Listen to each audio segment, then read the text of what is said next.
Good afternoon, everyone. Thank you. If you have a seat, please sit down. I think someone else walked in the room.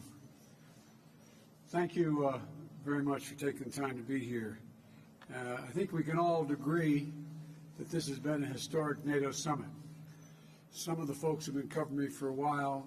About a year and a half ago, when the first G7 meeting took place in England, I talked about the need for us to reconsider the makeup of NATO, how it functioned, and come up with a different strategy for NATO and how we work together.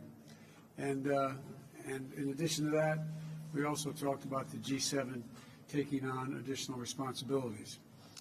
Before the war started, I told Putin that if he invaded Ukraine, NATO would not only get stronger, but would get more united.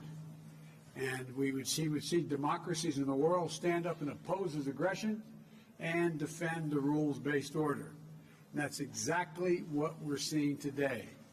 This summit was about strengthening our alliance, meeting the challenges of our world as it is today, and the threats we're going to face in the future.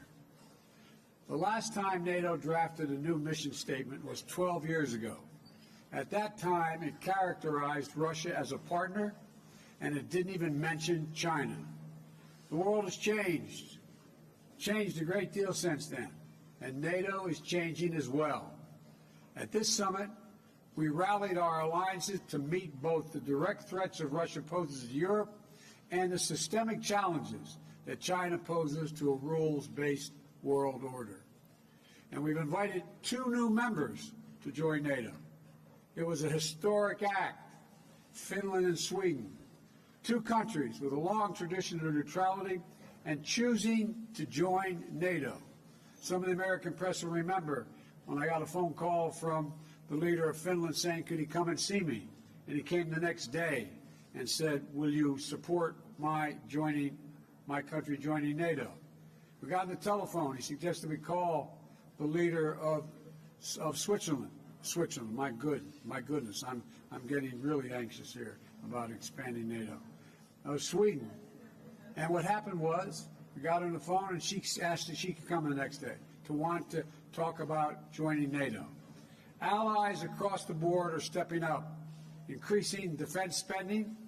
A majority of them are on track for the first time to exceed our 2% of GDP commitment that they make. They agree to spend 2% of the GDP on defense.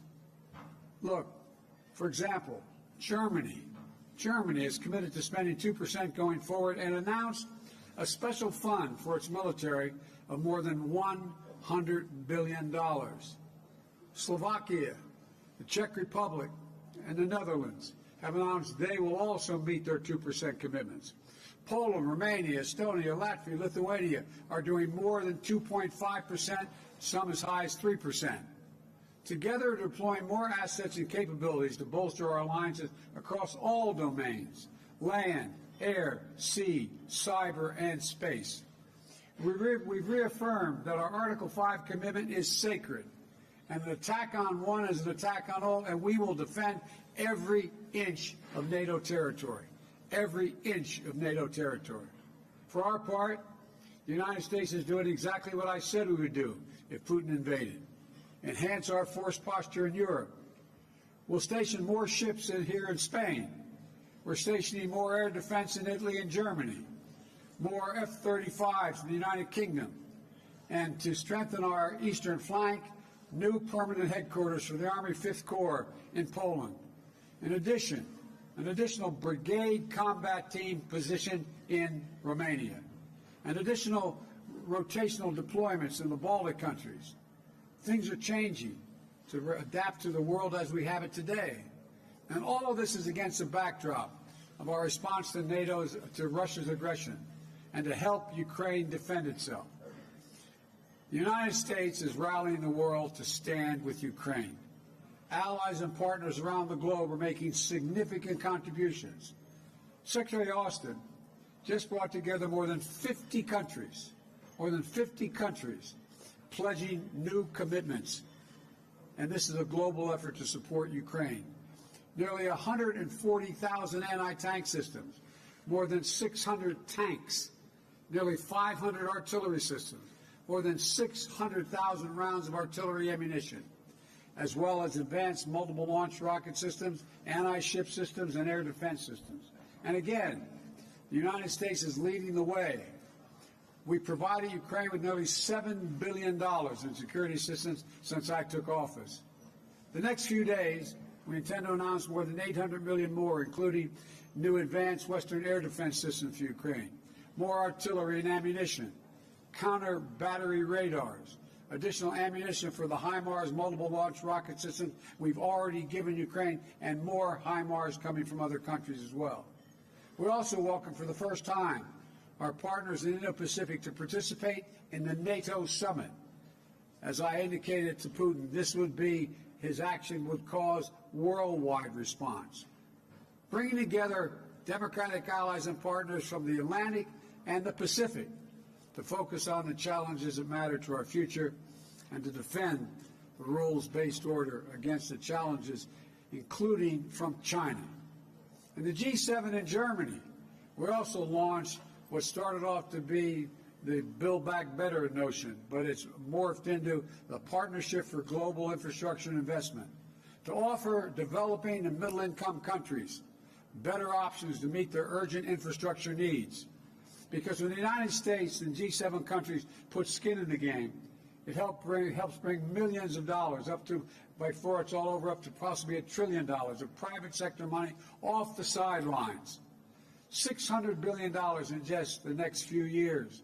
Unlike China, these projects will be done transparently and with very high standards. For example, the U.S. government just facilitated a new partnership between two American firms and the government of Angola to invest $2 billion building a significant solar project in Angola. It's a partnership that will help Angola meet its climate goals and energy needs while creating new markets for American technologies and good jobs in Angola. As you heard me say before, when I think climate, I think jobs.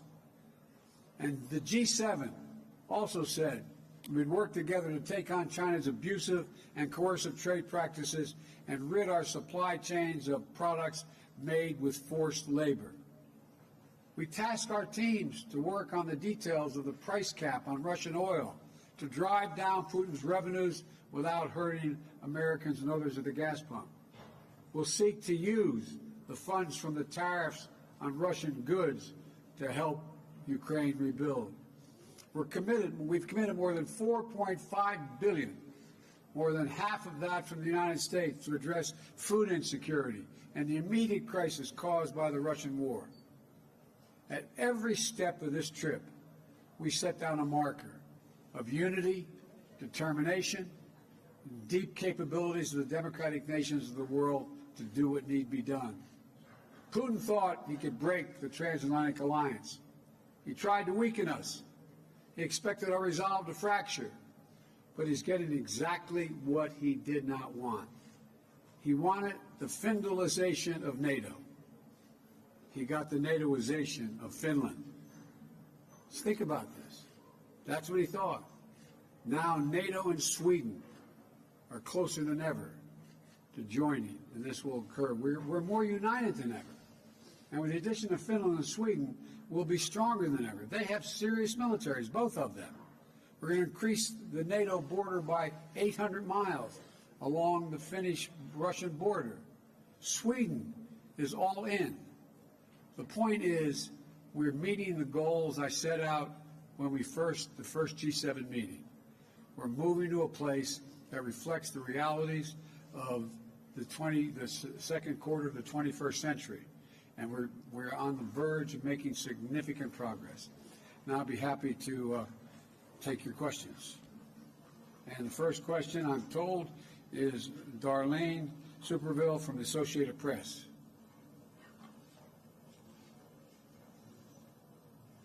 Thank you, Mr. President. 2 questions, please. Of course. America is back was your motto at the first NATO summit last year, and you've come to this summit here and the one in Germany after the U.S. Supreme Court overturned constitutional protections for abortion, after the shootings in Buffalo and Texas, at a time of record inflation, and as new polling this week shows that 85% of the U.S. public thinks the country is going in the wrong direction. How do you explain this to those people who feel the country is going in the wrong direction, including some of the leaders you've been meeting with this week, who think that when you put all of this together, it amounts to an America that is going backward? They do not think that. You haven't found one person, one world leader to say America's going backwards.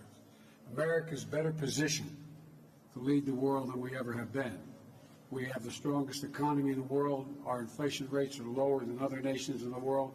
The one thing that has been destabilizing is the outrageous behavior of the Supreme Court of the United States in overruling not only Roe v. Wade, but essentially challenging the right to privacy. We've been a leader in the world in terms of personal rights and privacy rights, and it is a mistake, in my view, for the Supreme Court to do what it did. But I have not seen anyone come up to me do anything other than, nor have you heard them say anything other than, thank you for America's leadership. You've changed the dynamic of NATO and the G7. So I can understand why the American people are frustrated because of what the Supreme Court did. I can understand why the American people are frustrated because of inflation. But inflation is higher in almost every other country. Prices of the pump are higher in almost every other country. We're better positioned to deal with this than anyone, but we have a way to go. And the Supreme Court, we have to change that decision by codifying Roe v. Wade. There were some comments by some of your counterparts after the U.S. Supreme Court ruling. But my second question is, G7 leaders this week pledged to support Ukraine, quote, for as long as it takes. And I'm wondering if you would explain what that means to the American people, for as long as it takes. Does it mean indefinite support from the United States for Ukraine, or will there come a time when you have to say to President Zelensky that the United States cannot support his country any longer? Thank you. We are going to support Ukraine as long as it takes. Look at the impact that the war on Ukraine has had on Russia. They've had to renege on their national debt for the first time since the beginning, almost well over 100 years. They've lost 15 years of the gains they made in terms of their economy. They're in a situation where they're having trouble because of my imposition of dealing with what can be exported to Russia in terms of technology. They can't even, they're going to have trouble maintaining oil production because they don't have the technology to do it. They need American technology. And they're also in a similar situation in terms of their weapon systems and some of their military systems. So they're paying a very, very heavy price for this. And just today, Snake Island is now taken over by the Ukrainians. So we are going to stick with Ukraine, and all of the allies are going to stick with Ukraine as long as it takes to, in fact, make sure that they are not defeated by Ukraine. In Ukraine by Russia. And by the way, think of this. Ukraine has already dealt a severe blow to Russia. Russia, in fact, has already lost its international standing. Russia's in a position where the whole world's looking and saying, wait a minute, all this effort, you tried to take the whole country, you tried to take Kyiv, you lost, you've tried to take the Donbass and all of it, you haven't done that yet. The generic point is that we're supplying them with the capacity and the overwhelming courage they've demonstrated that, in fact, they can continue to resist the Russian aggression. And so I don't know how it's going to end, but it will not end with a Russian defeat of Ukraine in Ukraine. I'm supposed to go down the list here. Jim Tankers, the New York Times. Mr. President, thank you. This week, you and the G7 allies introduced a plan for an oil price cap for Russian exports, which is not yet filled out, and obviously is a response to the high price of gasoline in the United States and around the world. Are you confident that that cap would bring down prices for American drivers And how long is it fair to expect American drivers to continue to pay a premium because of this war? Let me hear this. The second part of the question was, would it bring down the price? Will it bring down prices? And the war has pushed prices up. They could go as high as $200 a barrel, some analysts think. How long is it fair to expect American drivers and drivers around the world to pay that premium for this war? As long as it takes. So Russia cannot, in fact, defeat Ukraine and move beyond Ukraine. This is a critical position for the world. Here we are. Why do we have NATO? I told Putin that, in fact, if he were to move, we would move to strengthen NATO. We would move to strengthen NATO across the board. Look, let me explain the price. I suggested a while ago that what we should consider doing is putting a cap on the amount of money that we would pay the world would pay for Russian oil, and that we would not provide, the West provides insurance, would not insure Russian ships carrying oil. We would not provide insurance for them, so they would have great difficulty getting customers. The point is that we've said to them, here's the deal. We're going to allow you to have a profit on what you make, but not the exorbitant prices that you're charging for the oil now. We've delegated a commission, a group of our national security people to sit down and work out that mechanism. We think it can be done. We think it can be done, and it would drive down the price of oil, and it would drive down the price of gasoline as well. In addition, at home, I have also called for changes. I've released 1 million barrels of oil per day from our oil reserve, and in addition to getting other nations to move forward, a total of 240 million barrels of oil to release from the Strategic Petroleum Reserve, number one. Number two, I've asked Congress, would they in fact go and temporarily end the tax on gasoline at the pump? And thirdly, to ask the states to do the same thing. If we do these things, it's estimated we could bring down tomorrow, if Congress agreed and the states agreed, we could bring down the price of oil about $1 a gallon at the pump, in that range. And so we could have immediate relief in terms of the reduction of the elimination of temporary elimination of the gas tax. And so I think there's a lot of things we can do and we will do, but the bottom line is, ultimately, the reason why gas prices are up is because of Russia. Russia. The reason why the food crisis exists is because of Russia. Russia not allowing grain to get out of Ukraine. And so that's the way in which I think we should move, and I think it would have a positive impact on the price at the pump as well.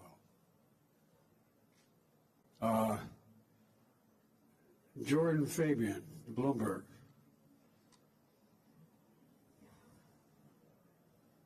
Thank you, Mr. President. Thank you, Mr. President. I also have two questions for you. Of course. Thanks. The first one is on Turkey. What assurances, if any, did you make to President Erdogan about his requests for new F-16 jets for his military? What I said back in December, as you recall. We should sell them the F-16 jets and modernize those jets as well. It's not in our interest not to do that, and I indicated to them that I've not changed my position at all since December. And there was no quid pro quo with that. It was just that we should sell, but I need congressional approval to be able to do that, and I think we can get that.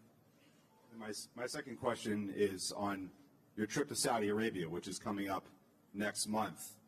As we just discussed, Americans are paying almost $5 a gallon nationally on average for gas. So do you expect to ask the Crown Prince or the King to increase oil production?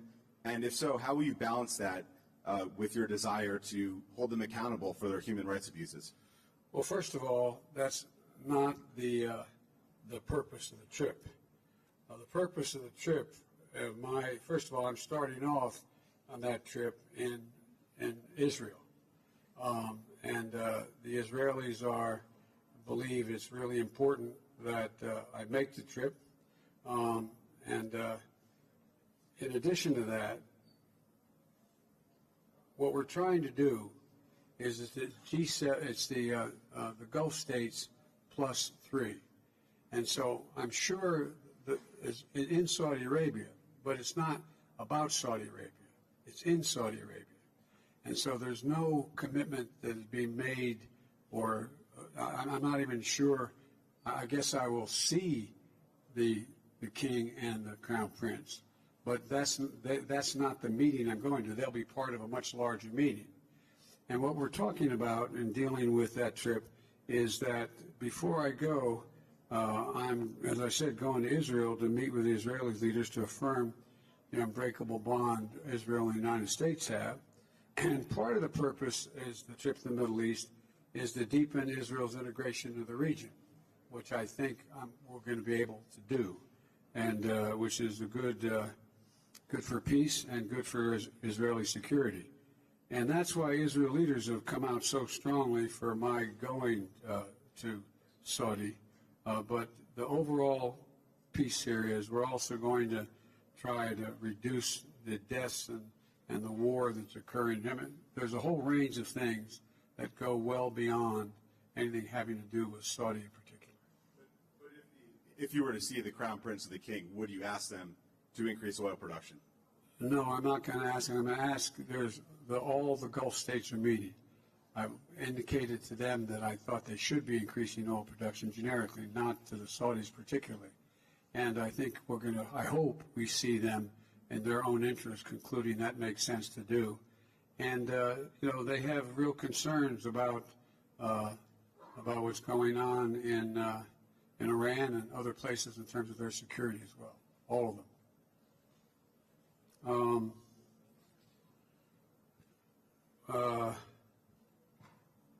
Tarina, the Wall Street Journal.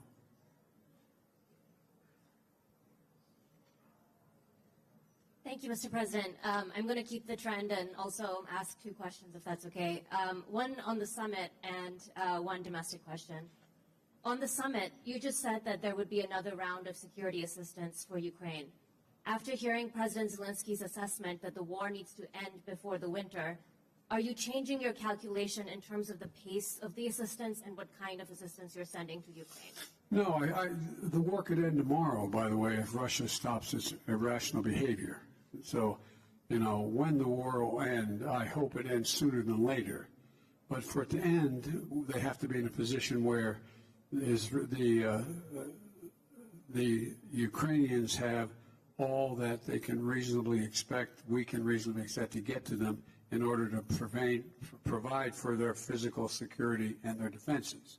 And so one does not relate to the other. We're going to be providing another, well, I guess I'll announce it shortly, but another $800 million in aid for additional weaponry, including, weapons, including air defense system, as well as offensive weapons. I have a whole list I'd be happy to give to you, but that's the next tranche that's going to occur.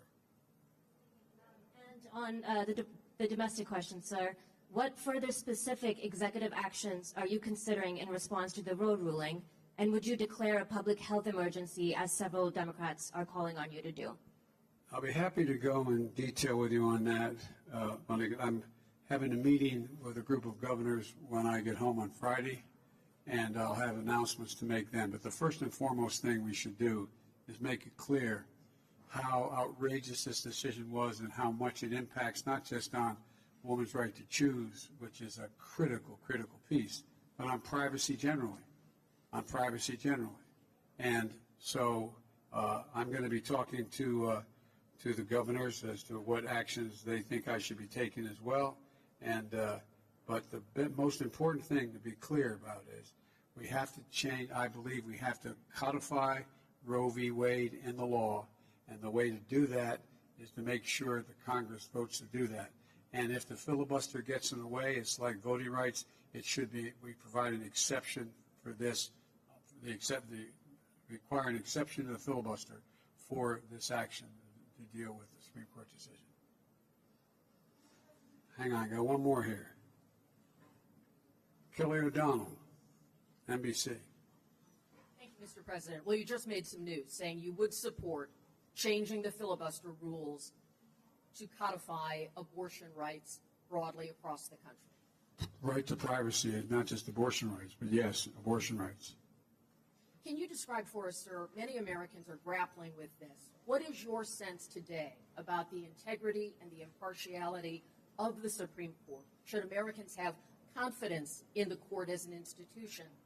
And your views on abortion have evolved in your public life. Are you the best messenger to carry this forward when Democrats, many of them, many progressives, want you to do more? Yeah, I am. I'm the President of the United States of America. That makes me the best messenger. And I really think that it's a serious